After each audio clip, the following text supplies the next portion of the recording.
ಓಂ ಶ್ರೀ ಗುರುಭ್ಯೋ ನಮಃ. ಫ್ರೆಂಡ್ಸ್, ಎಲ್ಲರಿಗೂ ನಮಸ್ಕಾರ. ಪ್ರೀತಿಯ ಸಿಂಹ ರಾಶಿಯ ಆತ್ಮೀಯ ಬಂಧುಗಳೇ, ನಿಮ್ಮ ಜೀವನದಲ್ಲಿ ಈ ಮೇ ತಿಂಗಳ ಕೊನೆಯ ದಿನಗಳಲ್ಲಿ ನಡೆಯಲಿರುವ ಆ ಕಣ್ಣೀರಿನ ಮತ್ತು ಆಶ್ಚರ್ಯಕರ ಕಥೆ ತಿಳಿದರೆ ನೀವು ನಿಜಕ್ಕೂ ಬೆಚ್ಚಿ ಬೀಳ್ತೀರಾ. ವಿಶೇಷವಾಗಿ ಮೇ ತಿಂಗಳ ಕೊನೆಯಲ್ಲಿ ನಿಮ್ಮ ಭವಿಷ್ಯದ ದಿಕ್ಕನ್ನೇ ಬದಲಾಯಿಸುವ ಮುನ್ಸೂಚನೆ ನೀಡುತ್ತಾ ಇದೆ. ನಿಮ್ಮ ರಾಶಿಯ ಅಧಿಪತಿ ಸೂರ್ಯ ಒದಗಿಸುವ ರಾಜ ಗಾಂಭೀರ್ಯ ಮತ್ತು ನಾಯಕತ್ವದ ನಡುವೆಯೂ ನಿಮ್ಮ ಜೀವನದ ನೆಮ್ಮದಿಯನ್ನೇ ಕೆಡಿಸೋದಕ್ಕೆ ಹೊಂಚು ಹಾಕುತ್ತಿರುವ ಆ ಒಂದು ಅಕ್ಷರದ ವ್ಯಕ್ತಿ ಯಾರು ಗೊತ್ತಾ? ನಿಮ್ಮ ಅತ್ಯಂತ ಆಪ್ತ ವಲಯದಲ್ಲೇ ಇದ್ದುಕೊಂಡು ವಿ ಅಥವಾ ಪಿ ಅಕ್ಷರದಿಂದ ಹೆಸರು ಪ್ರಾರಂಭವಾಗುವ ಒಬ್ಬ ವ್ಯಕ್ತಿಯಿಂದ ನಿಮ್ಮ ಜೀವನದಲ್ಲಿ ನಂಬಲಾಗದ ಟ್ವಿಸ್ಟ್ ಅಂತ ಎದುರಾಗುತ್ತೆ. ಈ ವಿಡಿಯೋ ನಿಮ್ಮ ಕಣ್ಣಿಗೆ ಆಕಸ್ಮಿಕವಾಗಿ ಬಿದ್ದಿಲ್ಲ. ಆ ಪರಮಶಿವನ ಮತ್ತು ಜಗನ್ಮಾತೆಯ ಆಶೀರ್ವಾದ ಇಲ್ಲದೆ ಈ ಎಚ್ಚರಿಕೆಯ ನುಡಿಗಳು ನಿಮ್ಮ ಕಿವಿಗಳಿಗೆ ಬೀಳಲು ಸಾಧ್ಯ ಇಲ್ಲ. ನಿಮ್ಮ ಜೀವನದಲ್ಲಿ ಇದುವರೆಗೆ ಕಾಡುತ್ತಿದ್ದ ಗೊಂದಲಗಳಿಗೆ ಕೊನೆ ಹಾಡುವ ಸಮಯ ಹತ್ತಿರ ಬಂದಿದೆ. ಆದ್ದರಿಂದ ಈ ವಿಡಿಯೋವನ್ನು ಎಲ್ಲೂ ಕೂಡ ಸ್ಕಿಪ್ ಮಾಡದೆ ಕೊನೆಯವರೆಗೂ ನೋಡಿ. ವಿಡಿಯೋ ಇಷ್ಟ ಆಯ್ತಂದ್ರೆ ಈಗಲೇ ಲೈಕ್ ಮಾಡಿ, ಕಮೆಂಟ್ ಬಾಕ್ಸಲ್ಲಿ ಭಕ್ತಿಯಿಂದ ಓಂ ನಮಃ ಶಿವಾಯ ಅಂತ ಬರೀರಿ. ಈ ಒಂದು ಮಂತ್ರ ನಿಮ್ಮ ಇಡೀ ದಿನದ ನೆಗೆಟಿವ್ ಎನರ್ಜಿಯನ್ನು ದೂರ ಮಾಡುತ್ತೆ. ಸಿಂಹರಾಶಿಯವರ ಅಂತರಂಗ ಮತ್ತು ಮಾನಸಿಕ ಸ್ಥಿತಿ. ಸಿಂಹರಾಶಿಯವರೇ ಸ್ವಭಾವತಃ ನೀವು ಎಲ್ಲರ ಮುಂದೆ ತುಂಬ ಧೈರ್ಯಶಾಲಿಯಾಗಿ, ರಾಜನಂತೆ ಗಾಂಭೀರ್ಯದಿಂದ ಮತ್ತು ಯಾರ ಮುಂದೆಯೂ ತಲೆ ಬಾಗದವರಂತೆ ಕಾಣಿಸ್ತೀರ. ಜಗತ್ತು ನಿಮ್ಮನ್ನು ನೋಡಿ ಇವರಿಗೆ ಯಾವ ಕಷ್ಟನೂ ಇಲ್ಲ, ಇವರು ಯಾವಾಗಲೂ ರಾಜನ ತರಹ ಬದುಕ್ತಾರೆ ಅಂತ ಅಂದ್ಕೊಳ್ತಾರೆ. ಆದರೆ ನಿಮ್ಮ ಒಳ ಮನಸ್ಸಿನ ಕನ್ನಡಿ ಮತ್ತು ಅದರೊಳಗಿನ ಕಣ್ಣೀರು ಆ ದೇವರಿಗೆ ಮಾತ್ರ ಗೊತ್ತು. ಕಳೆದ ಕೆಲವು ತಿಂಗಳುಗಳಿಂದ ನೀವು ಅನುಭವಿಸುತ್ತಿರುವ ಆಂತರಿಕ ಯಾತನೆ ಮತ್ತು ಮಾನಸಿಕ ಒತ್ತಡ ಅಷ್ಟಿಷ್ಟಲ್ಲ.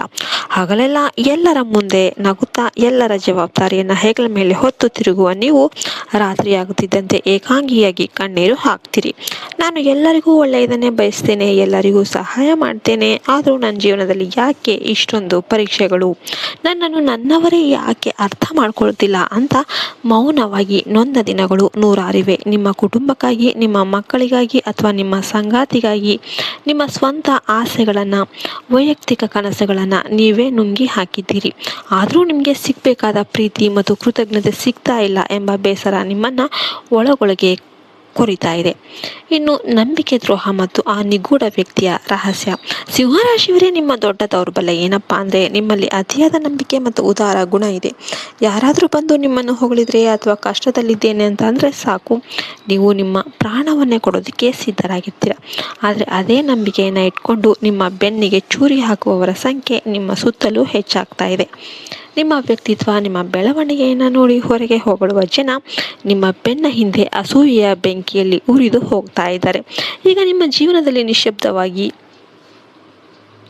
ಒಂದು ದೊಡ್ಡ ತಿರುವು ಬರಲಿದೆ. ನಾನು ಮೊದಲೇ ಹೇಳಿದಂತೆ ಆ ಒಂದು ನಿರ್ದಿಷ್ಟ ಅಕ್ಷರದ ವ್ಯಕ್ತಿ ನಿಮ್ಮ ನಂಬಿಕಸ್ಥ ಗೆಳೆಯರಲ್ಲಿ ಒಬ್ಬರು ಅಥವಾ ನಿಮ್ಮ ದಿನನಿತ್ಯದ ಕೆಲಸದ ಜಾಗದಲ್ಲಿರುವವರು. ನಿಮ್ಮ ಉದ್ಧಾರ ಸ್ವಭಾವವನ್ನು ದೌರ್ಬಲ್ಯ ಅಂತ ಅವ್ರು ಅನ್ಕೊಂಡ್ಬಿಟ್ಟಿದ್ದಾರೆ. ಇವರು ಹೊರಗೆ ನಿಮ್ಮ ಹಿತೈಷಿಯಂತೆ ನಡೆಸುತ್ತಾ ನಿಮ್ಮ ಪ್ರತಿಯೊಂದು ರಹಸ್ಯವನ್ನು ತಿಳಿದುಕೊಳ್ಳೋದಕ್ಕೆ ಪ್ರಯತ್ನ ಮಾಡ್ತಿರ್ತಾರೆ. ನಿಮ್ಮ ಆರ್ಥಿಕ ಸ್ಥಿತಿ, ನಿಮ್ಮ ಕೌಟುಂಬಿಕ ಸಮಸ್ಯೆ ಎಲ್ಲವೂ ಕೂಡ ನಿಮ್ಮಿಂದಲೇ ಪ್ರೀತಿಯಿಂದ ಕೇಳಿ ತಿಳ್ಕೊಂಡ್ಬಿಟ್ಟು ಸಮಯವನ್ನು ಸಾಧಿಸಿ ಅದನ್ನೇ ನಿಮ್ಮ ವಿರುದ್ಧ ಬಳಸುವ ಕುತಂತ್ರವನ್ನು ಮಾಡ್ತಾ ಇರ್ತಾರೆ. ಯಾರನ್ನು ನಂಬಬೇಕು, ಯಾರನ್ನು ನಂಬಾರ್ದು ಎಂಬ ಗೊಂದಲದಲ್ಲಿ ನೀವಿದ್ರೂ ಕೂಡ ಈ ದಿನಗಳಲ್ಲಿ ನಿಮ್ಮ ಅಂತಃಪ್ರಜ್ಞೆ, ಗಟ್ ಫೀಲಿಂಗ್ ಅನ್ನೋದು ನಿಮಗೆ ನೀಡುವ ಎಚ್ಚರಿಕೆಯನ್ನು ನಿರ್ಲಕ್ಷ್ಯ ಮಾಡಬೇಡಿ. ಸಿಂಹರಾಶಿಯವರಿಗೆ ಸ್ವಾಭಿಮಾನ ಮತ್ತು ಈಗೋ ಸ್ವಲ್ಪ ಜಾಸ್ತಿ. ನಿಮ್ಮಲ್ಲಿ ಯಾವುದೇ ಕಲ್ಮಶ ಇರೋದಿಲ್ಲ. ಯಾರಾದರೂ ನಿಮ್ಮನ್ನು ಹೋಗಲಿ ಮಾತನಾಡಿದರೆ ನಿಮ್ಮ ಇಡೀ ಕಥೆಯನ್ನು ಅವ್ರ ಮುಂದೆ ತೆಗೆದಿಟ್ಬಿಡ್ತೀರ. ಆದರೆ ಮುಂಬರುವ ಈ 4 ದಿನಗಳಲ್ಲಿ ನಿಮ್ಮ ಈ ಅತಿಯಾದ ಮುಕ್ತ ಸ್ವಭಾವ ಏನಿದೆ ಮತ್ತು ಪ್ರತಿಷ್ಠೆನೇ ನಿಮಗೆ ಶತ್ರು ಆಗುವ ಸಾಧ್ಯತೆ ಇರುತ್ತೆ. ಸಣ್ಣ ವಿಷಯಕ್ಕೂ ಭಾವನಾತ್ಮಕವಾಗಿ ಉದ್ವೇಗಕ್ಕೆ ಒಳಗಾಗಿ ನೀವು ನಿಮ್ಮ ರಹಸ್ಯಗಳನ್ನು ಬೇರೆಯವರ ಮುಂದೆ ಆಡಿಕೊಂಡ್ರೆ ಅಥವಾ ಕೋಪದಲ್ಲಿ ಸವಾಲು ಹಾಕಿದರೆ ಅದು ನಿಮ್ಮ ಸುಂದರ ಭವಿಷ್ಯವನ್ನು ಒಂದೇ ಕ್ಷಣದಲ್ಲಿ ಹಾಳು ಮಾಡಬಹುದು. ನಂತರ ನೀವು ಎಷ್ಟು ಪಶ್ಚಾತ್ತಾಪ ಪಟ್ಟರೂ ಕೂಡ ಹೋದ ಕಾಲ ಮತ್ತು ಆಡಿದ ಮಾತು ಮರಳಿ ಬರೋದಿಲ್ಲ.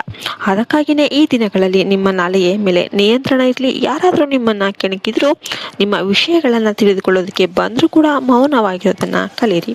ಈ ಸಮಯದಲ್ಲಿ ನಿಮ್ಮ ಮೌನವೇ ನಿಮ್ಮ ಅತ್ಯಂತ ಶಕ್ತಿಯುತ ಆಯುಧ.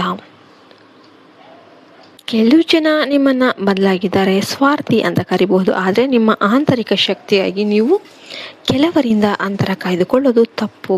ಖಂಡಿತ ಅಲ್ವೇ ಅಲ್ಲ, ಅದು ನಿಮ್ಮ ಹಕ್ಕು ಆಗಿರುತ್ತೆ.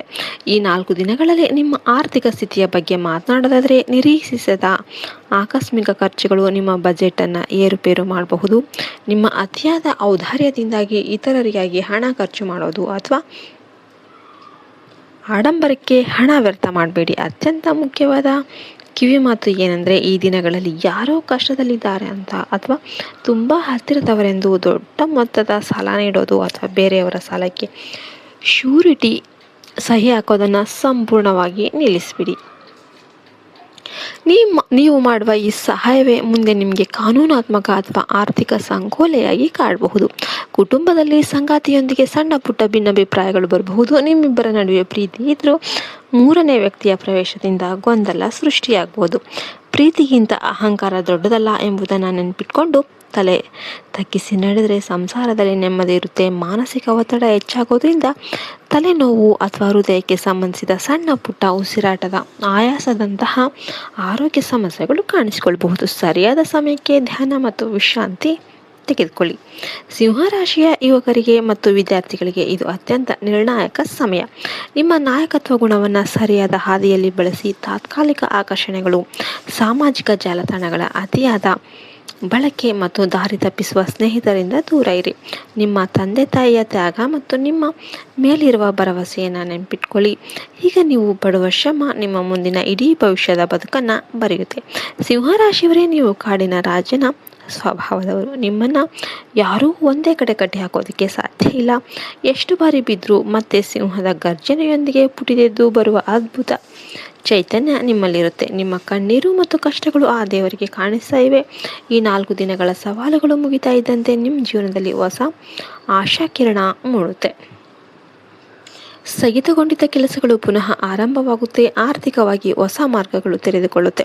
ಧೈರ್ಯವಾಗಿ ಮುನ್ನಡೆಯಿರಿ. ಭಗವಂತನ ಕೃಪೆ ನಿಮ್ಮ ಮೇಲೆ ಇದೆ. ನಿಮ್ಮ ಜೀವನದಲ್ಲಿ ಸುಖ, ಶಾಂತಿ, ನೆಮ್ಮದಿ ಸದಾ ನೆಲೆಸಲಿ ಅಂತ ನಾವು ಪ್ರಾರ್ಥಿಸ್ತೇವೆ. ಈ ವಿಡಿಯೋ ನಿಮಗೆ ಇಷ್ಟ ಆಗಿದ್ರೆ ದಯವಿಟ್ಟು ಲೈಕ್ ಮಾಡಿ, ನಿಮ್ಮ ಆಪ್ತರೊಂದಿಗೆ ಶೇರ್ ಮಾಡಿ ಮತ್ತು ನಮ್ಮ ಚಾನಲನ್ನು ಸಬ್ಸ್ಕ್ರೈಬ್ ಮಾಡಿ. ನಮಗೆ ಬೆಂಬಲ ನೀಡಿ ಧನ್ಯವಾದಗಳು. ಜೈ ಹಿಂದ್, ಜೈ ಭಾರತ್ ಮಾತೆ. ಹರಿ ಓಂ ತತ್ಸತ್. ಸರ್ವೇ ಜನ ಸುಖಿನೋ ಭವಂತು.